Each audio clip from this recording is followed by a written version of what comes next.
दोस्तों, आज मैं आप लोगों के लिए लेकर आया हूं the Continental from the world of John Wick. इस वेब सीरीज के सिर्फ 3 एपिसोड हैं और कोशिश करूंगा मैं तीनों एपिसोड को एक ही वीडियो में एक्सप्लेन करने की। ये बिना समय गवाए वीडियो शुरू करते हैं। 1955 न्यूयॉर्क सिटी। हम 2 लड़कों को देखते हैं। बड़े वाला फ्रैंकी है और छोटे वाला विंस्टन। इस शहर ने इनका सब कुछ ले लिया है, इसलिए अब ये भी इस शहर को नुकसान पहुंचाना चाहते हैं। ये फैसला करते हैं कि इस शहर में आग लगा देंगे। फिर ये एक बोतल में पेट्रोल भरकर उससे आग लगाने के लिए बिल्डिंग में फेंकने की सोचते हैं। इस काम को विंस्टन अंजाम देता है, लेकिन उन्हें ये नहीं पता था कि इस बिल्डिंग में लोग भी रहते हैं, क्योंकि ये लोग किसी की जान नहीं लेना चाहते थे। फिर इनको वहाँ की पुलिस पकड़ लेती है। फ्रैंकी विंस्टन को कहता है कि तुम डरो मत, कोई पूछे तो कह देना कि बोतल फ्रैंकी ने फेंकी थी। अब कुछ साल बीत जाते हैं। फ्रैंकी अब बड़ा हो गया था। वो कॉन्टिनेंटल होटल के मालिक कार्मिक के लिए काम करता है। होटल में नए साल की पार्टी चल रही थी और ये है इस होटल का मालिक। इसका नाम कार्मिक है। इसी ने फ्रैंकी और विंस्टन को सड़क से उठाकर अपने बच्चों की तरह पाला था। विंस्टन फिलहाल इन्हें छोड़कर चला गया है। वो क्या करता है आपको आगे पता चलेगा। जिस जगह ये होटल बना था, इस इलाके के नीचे एक प्लेटफॉर्म था और होटल कॉन्टिनेंटल के बिल्कुल नीचे से रेल लाइन गुजरती थी। फिर फ्रैंकी अपने साथी के साथ वहां से होटल कॉन्टिनेंटल में घुस जाता है। उसके ऊपर वाले माले के बिल्कुल ऊपर इस होटल की तिजोरी बनी थी, जिसमें चोरी करने का प्लान कई दिनों से फ्रैंकी के दिमाग में चल रहा था। और तिजोरी के बिल्कुल ऊपर न्यू ईयर पार्टी चल रही थी। तिजोरी के दरवाजे के साथ रस्सी बांधकर एक हुक नीचे लटकाया हुआ था और जब ट्रेन आती है तो उस हुक की वजह से तिजोरी का दरवाजा खुल जाता है। समय था पूरे 12 बजे का, जब पूरी दुनिया आतिशबाजी कर रही थी। फिर वे दोनों उस लॉकर के अंदर जाते हैं। अंदर बहुत सारे डॉलर पड़े थे, लेकिन ये लोग पैसा चुराने नहीं बल्कि कुछ और चुराने आए थे। तभी फ्रैंकी का दोस्त उसके ऊपर गन तान देता है। फिर फ्रैंकी उसको ठिकाने लगा देता है, लेकिन उसके हाथ से गोलियां चल जाती है, जिसके कारण ऊपर चल रही पार्टी में कुछ लोग मर जाते हैं। फिर जैसे ही फ्रैंकी वो बक्सा चुराकर भागने लगता है, वहाँ कार्मिक के गुंडे आ जाते हैं। फ्रैंकी वो बॉक्स लेकर वहाँ से भागने की कोशिश करता है। वो जॉन विक स्टाइल में गुंडों को मारता है। दोस्तों, मैं आपको बता दूं कि होटल कॉन्टिनेंटल इसका असली मालिक जॉन विक ही है, लेकिन इस मूवी से उसका कोई लेना देना नहीं है। फ्रैंकी कई गुंडों को मार देता है और वो बक्सा लेकर होटल से बाहर कूद जाता है। फिर होटल के बाहर उसकी गर्लफ्रेंड यन उसे कार में लेने आती है और इस तरह से वो हजारों गुंडों की नाक के नीचे से बक्सा चुराकर भाग जाता है। अगला सीन लंदन शहर का दिखाया जाता है। वहाँ एक बड़े ही आलीशान होटल के अंदर कुछ बिल्डर्स एक टेबल पर बैठे हुए थे। उनके साथ बैठा हुआ था विंस्टन, जो उन सबको अपना आइडिया बेच रहा था। अपने इसी तरह के आइडिया बेचकर उसने मोटा माल कमा लिया था। उसी टेबल पर एक बिल्डर की वाइफ भी बैठी थी। वो विंस्टन की तरफ अट्रैक्ट थी। फिर आंखों के इशारे उन दोनों को बेडरूम तक ले जाते हैं। फिर सुबह उठकर जब वो लड़की नहाने जाती है, तब विंस्टन देखता है कि उसके रूम के दरवाजे खुले हैं। वो रूम के बाहर जाकर देखता है, उसे कोई नहीं दिखता, लेकिन गुंडे तो रूम के अंदर छिपे हुए थे। उनमें खूब हाथापाई होती है, लेकिन वे विंस्टन को बेहोश करके अपने साथ ले जाते हैं। जब विंस्टन को होश आता है तो वो खुद को अमेरिका में पाता है। वे गुंडे उसे पकड़कर होटल कॉन्टिनेंटल के मालिक कॉर्मिक के पास ले जाते हैं। कॉर्मिक उसका एक बार फिर से अपने होटल में स्वागत करता है और उससे पूछता है कि तुम्हारा भाई फ्रैंकी कहाँ है? उसने मेरी कोई कीमती चीज चुरा ली है। विंस्टन कहता है कि मेरा उससे कोई वास्ता नहीं है। हम दोनों काफी समय से नहीं मिले हैं। अगर मुझे पता होता तो मैं जरूर बता देता। फिर विंस्टन उसे वहाँ से जाने के लिए कहता है और अपने आदमियों को कहता है कि इस पर कड़ी नजर रखना। ये है केडी। ये एक रिटायर्ड पुलिस वाली है। इसके साथ में जो आदमी है वो एक पुलिस वाला है। इन दोनों का आपस में प्यार का लफड़ा चल रहा है। ये भी फ्रैंकी को ढूंढना चाहती है। अब फ्रैंकी ने इसके साथ कुछ तो ऐसा किया होगा जिसके लिए ये उसे ढूंढ रही है। ये है माइल्स, लू और लेमी। माइल्स और लू भाई बहन हैं और लेमी इनका दोस्त है।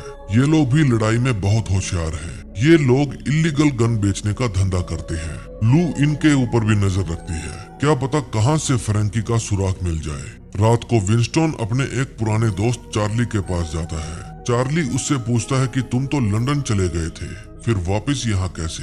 विंस्टन बताता है कि फ्रैंकी ने कॉन्टिनेंटल में चोरी कर ली है और खुद जाकर कहीं छिप गया।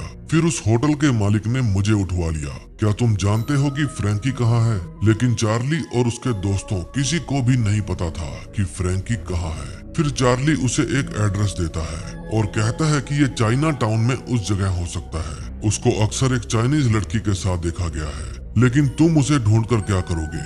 विंस्टन कहता है कि वो मेरा भाई है और इससे पहले कि कॉर्मिक उसे ढूंढकर मार डाले, मैं उसे ढूंढ लूंगा। फिर वो चार्ली से उसकी कार मांगता है। चार्ली का दिल तो नहीं कर रहा था, लेकिन फिर भी वो कार दे देता है और कहता है कि खुद चाहे मर जाना, लेकिन गाड़ी को एक भी स्क्रैच नहीं आना चाहिए। कहीं भी जाओ तो गाड़ी को ढक कर जाना, मिट्टी के कारण भी चमक खराब हो जाती है। फिर विंस्टन चाइना टाउन पहुंच जाता है। वहां वो अपनी गाड़ी खड़ी करके उसको अच्छे से ढक देता है। फिर वो चार्ली के बताए हुए एड्रेस पर जाता है। लोगों को दिखाने के लिए तो यहाँ कराटे सिखाए जाते थे, लेकिन इनका असली काम तो आप लोगों को पता ही है, क्योंकि ये जगह माइल्स और लू चलाते थे।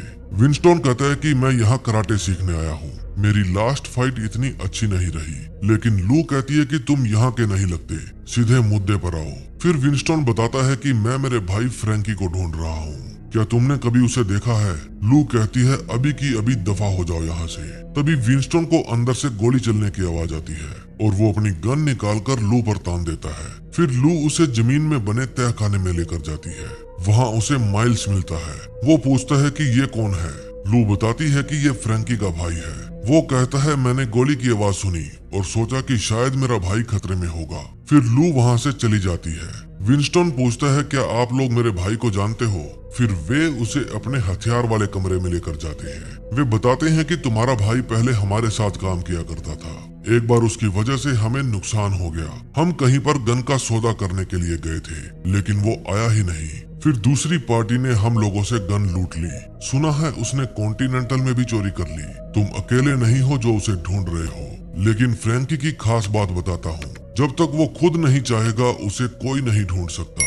विंस्टन कहता है कि मुझे विश्वास है, मैं ढूंढ लूंगा। फिर वो जाने से पहले उससे एक गन मांगता है। माइल्स उसे एक गन दे देता है। अगले सीन में हम एक लेडी को देखते हैं। वो भी उसी बॉक्स के पीछे थी जिसको फ्रैंकी ने चुराया था। उसका खास आदमी एक आदमी को पीट पीट कर पूछताछ कर रहा था। ये वही आदमी है जो फ्रैंकी के साथ चोरी करने गया था। वो अभी तक मरा नहीं था, जिंदा था, लेकिन वो आदमी कहता है कि वो बॉक्स फ्रैंकी ले गया है। अब विंस्टन फ्रैंकी को इस शहर के हर गली कूचे में ढूंढ रहा था। तभी उसे एक मूवी का पोस्टर दिखता है और उसके दिमाग की घंटी बज जाती है। वो गाड़ी को घुमाकर शहर के एक बंद पड़े हिस्से में जाता है और वहाँ अपनी गाड़ी पार्क करके वो बंद पड़े थिएटर में जाता है। वहाँ एक आदमी अकेला बैठकर मूवी देख रहा था, लेकिन पास जाने पर पता चलता है कि वो एक स्टैचू था। तभी वो चाइनीज लड़की जिसका नाम यन था, वो विंस्टन को अपने ट्रैप में फंसा लेती है। वो उसे मारने ही वाली थी, तभी फ्रैंकी आकर उसे रोक देता है। यन कहती है कि ये आदमी यहाँ पर आ गया है, तो इसके पीछे कोई और भी आ सकता है। फ्रैंकी पूछता है कि तुम यहाँ क्या कर रहे हो? विंस्टन कहता है कि तुमने वो बॉक्स चुराकर गड़बड़ कर दी। तुम्हारे कारण कार्मिक के गुंडे मुझे लंदन से उठाकर यहाँ ले आए। अगर तुम उसके हाथ लग गए तो वो तुम्हें मार डालेगा। तुम्हारे पास कोई प्लान नहीं है फ्रैंकी, मैं तुम्हारी मदद करने के लिए आया हूँ। फ्रैंकी बताता है कि मैं उस बॉक्स की डील करने वाला था, उसके बदले मुझे अच्छी कीमत मिलेगी। लेकिन तभी वहाँ पर कार्मिक के गुंडे आ जाते हैं। वे विंस्टन की कार देखकर वहीं पर रुक जाते हैं और कार से अपने हथियार निकालने लगते हैं। बिल्डिंग के अंदर फ्रैंकी भी अपना छुपाया हुआ बॉक्स निकालता है। विंस्टन पूछता है कि क्या है इसमें? फ्रैंकी बताता है कि प्राचीन सिक्के बनाने वाली एक प्रेस।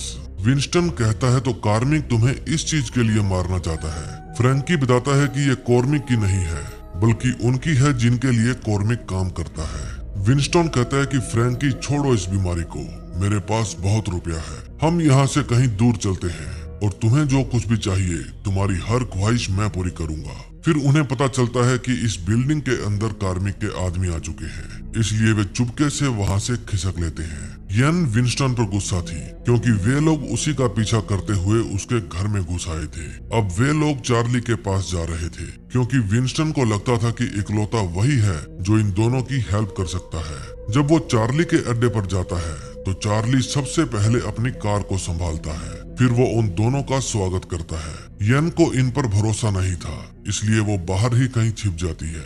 ये बात जब कार्मिक को पता चलती है कि फ्रैंकी फिर से उसके आदमियों से बच निकला है, तो वो अपने खास आदमी बिल्लू कालिया को कहता है भोलू और उसकी बहन को बुला कर लाओ। दूसरी तरफ फ्रैंकी और विंस्टन आपस में बहस कर रहे थे, क्योंकि फ्रैंकी नहीं चाहता था कि विंस्टन वापस इस काली दुनिया में आए। वो उसे वापस लौट जाने के लिए कहता है। लेकिन दोस्तों, गद्दार तो हर जगह होते हैं। चार्ली का भी एक साथी गद्दार था। वो कार्मिक को बता देता है कि फ्रैंकी और विंस्टन चार्ली के अड्डे पर छुपे हैं। कार्मिक उसे उन्हें वहीं पर रोकने के लिए कहता है। फिर फ्रैंकी और विंस्टन जब कार में बैठकर यन का इंतजार कर रहे थे, तो वो गद्दार पीछे से आकर उन पर हमला करने की कोशिश करता है। लेकिन ऐन मौके पर यन वहां आ जाती है और उस गद्दार का काम तमाम कर देती है। इतने में वहां कार्मिक के गुंडे भी आ जाते हैं। फ्रैंकी और विंस्टन यन को लेकर वहां से भाग जाते हैं। वे लोग भागकर एक बिल्डिंग में घुस जाते हैं। उस बिल्डिंग की छत पर एक हेलीकॉप्टर उनका इंतजार कर रहा था, जिसका इंतजाम चार्ली ने किया था। गुंडे भी उनके पीछे उस बिल्डिंग में घुस जाते हैं। उन सब में खूब हाथापाई और खूब गोलीबारी होती है। उसी समय भोलू और उसकी सिस्टर वे भी फ्रैंकी को मारने के लिए जा रहे थे। गुंडों को मारकर वे तीनों छत पर खड़े हेलीकॉप्टर तक पहुंच जाते हैं। लेकिन दूसरी छत पर बैठे भोलू और उसकी सिस्टर उन पर गोलियां बरसाते हैं। एक गोली यन को छू कर निकल जाती है। फिर भोलू की सिस्टर एक और गोली चलाती है, जो कि सीधा पायलट को लगती है। लेकिन पायलट मरता मरता भी हेलीकॉप्टर हवा में उड़ा लेता है। तभी फ्रैंकी कहता है कि कार्मिक के आदमी हमें दुनिया के किसी भी कोने में से ढूंढ निकालेंगे, जैसे तुम्हें लंदन से ढूंढ लिया। ये सब मुझे ही खत्म करना होगा। फिर वो बॉक्स लेकर हेलीकॉप्टर से कूद जाता है और जैसे ही वो खड़ा होता है, भोलू की बहन उसका भेजा उड़ा देती है और फ्रैंकी का चैप्टर यहीं पर क्लोज हो जाता है। विंस्टन हेलीकॉप्टर में बैठा उसे ही देख रहा था। उसकी आंखों में बदला और पश्चाताप दोनों थे। जब कार्मिक उस बॉक्स को खोलकर देखता है, तो उसमें उसे वही मिलता है जिसके वो काबिल था। विंस्टन भी अब उस शहर को छोड़कर नहीं जाता। वो माइल्स के अड्डे पर आ जाता है और कहता है कि मुझे बंदूकें चाहिए, बहुत सारी बंदूकें। और इसी के साथ फर्स्ट एपिसोड